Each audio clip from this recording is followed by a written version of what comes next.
Salut, c'est dans la poche. Aujourd'hui, on va parler de vin et nuits.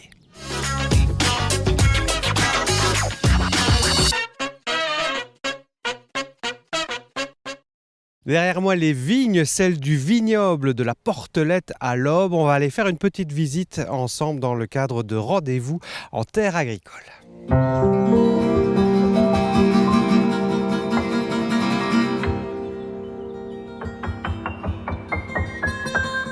Bienvenue au domaine de la Portelette, je vous emmène au cœur des vignes, suivez-moi.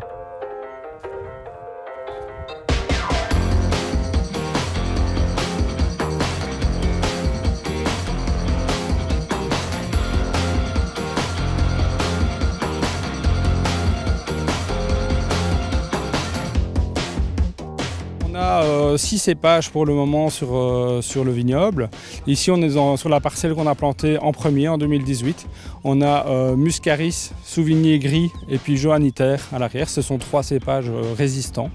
De l'autre côté, on a des cépages aussi traditionnels, Riesling, Pinot Meunier et Chardonnay. On a à peu près 5 hectares de vignes élevées en bio et même avec une approche permaculture. Le plus bel exemple, c'est le couvert végétal entre les vignes. Le but de ce couvert végétal, c'est de donner de la vie au sol et cette vie va être utile aux vignes au niveau amendement, au niveau gestion de l'humidité du sol. On essaye de ne rien mettre sur les vignes issues de la pétrochimie par exemple. Donc on va mettre des décoctions à base d'algues, du lait, toute une série de plantes qui vont venir aider la vigne, mais tout en respectant la nature qui va nous aider après dans le développement des vignes, quoi.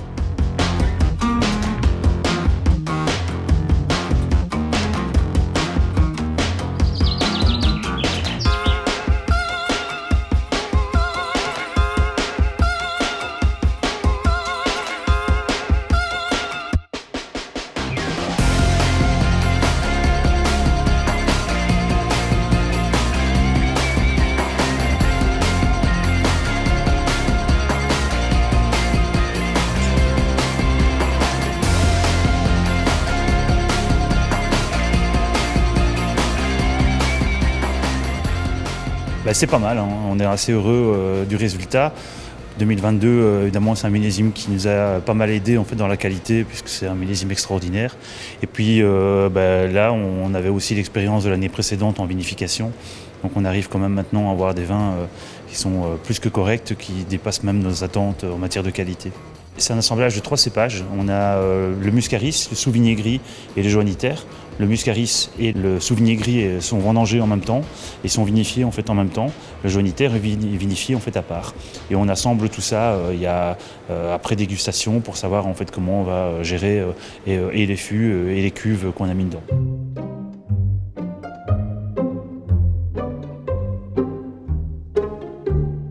C'est des cépages qui donnent des arômes en fait vraiment sur le côté agrumes, sur le citron confit. Et donc c'est très agréable à boire, c'est très facile aussi à boire, on revient dessus facilement. On a une acidité assez maîtrisée en 2022 et donc pour nous c'est vraiment une très belle réussite. La coopérative elle est gérée par un conseil d'administration de 7 personnes, mais il y a plus de 460 coopérateurs. Et donc tous ces coopérateurs ont mis une partie de leur épargne pour rejoindre la dynamique. Le but c'est qu'ils aient leur mot à dire aux différentes étapes de la vie de l'entreprise. Il y a toujours du stress parce que nous on a le nez dans le guidon. C'est un petit bébé qu'on a eu les jus, on les a transformés en vin, on a fait l'élevage, on a fait les différentes fermentations qui devaient avoir lieu. Et donc on a toujours, on manque un peu d'objectivité. Et donc avoir le regard de quelqu'un d'autre et qui à un moment donné se pose sur notre bouteille et nous dit voilà c'est pas mal, c'est ce qu'on attend évidemment. Et donc effectivement on a toujours cette petite crainte que les coopérateurs ne répondent pas en fait, de la même manière que nous en fait, à ce travail.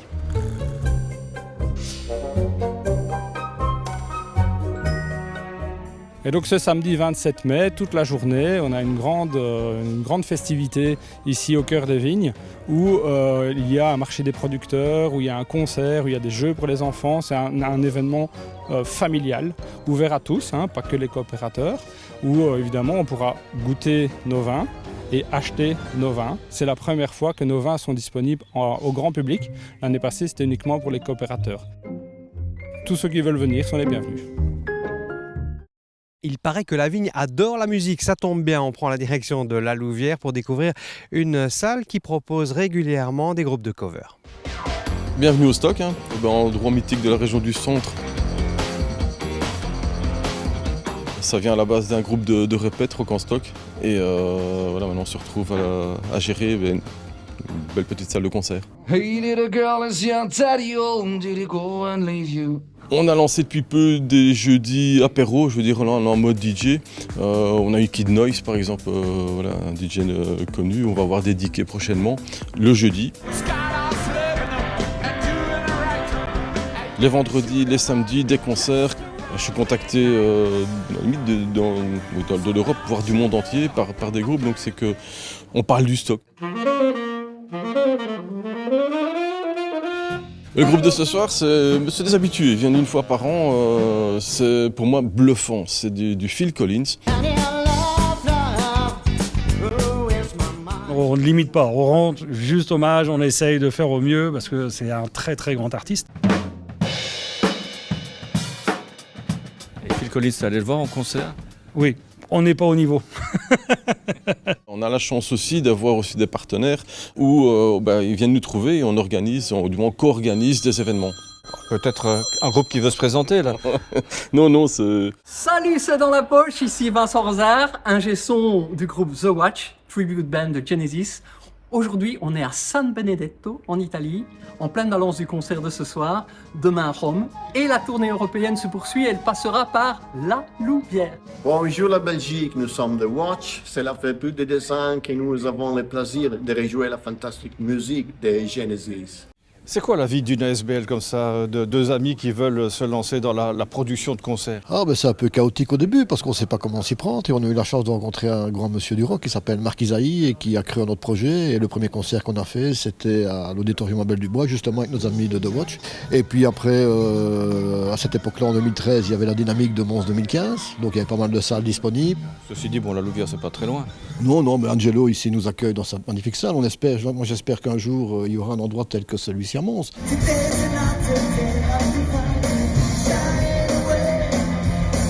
Comment t'analyses ce phénomène des covers? Parce qu'il y en a beaucoup, hein?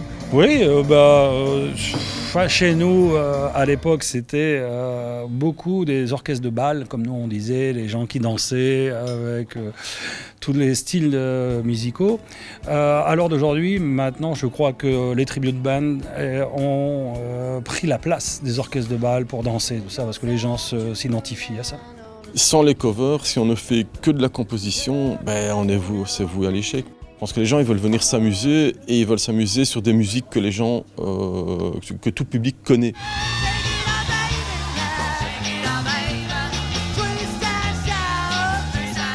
Et donc malheureusement il n'y a que par le tribute cover qu'on se reconnaît par rapport à un groupe où parfois il n'y a plus la possibilité de les voir. Par exemple on va voir un Beatles, vous fermez les yeux, vous entendez, c'est vraiment... c'est les Beatles. Si vous ouvrez les yeux, ils sont habillés de la même manière. Il y a les mimiques sur scène, il y a les instruments sur scène. Donc il y a plus de possibilités d'aller voir les Beatles. Et vous venez, vous allez revivre cette magie des Beatles. Pas de souci pour l'avenir, il y a du rock en stock. Oui, il n'y a pas que du rock même en stock. Je crois que la musique live est en stock, il n'y a vraiment pas de souci à ce niveau-là. À très bientôt la Belgique.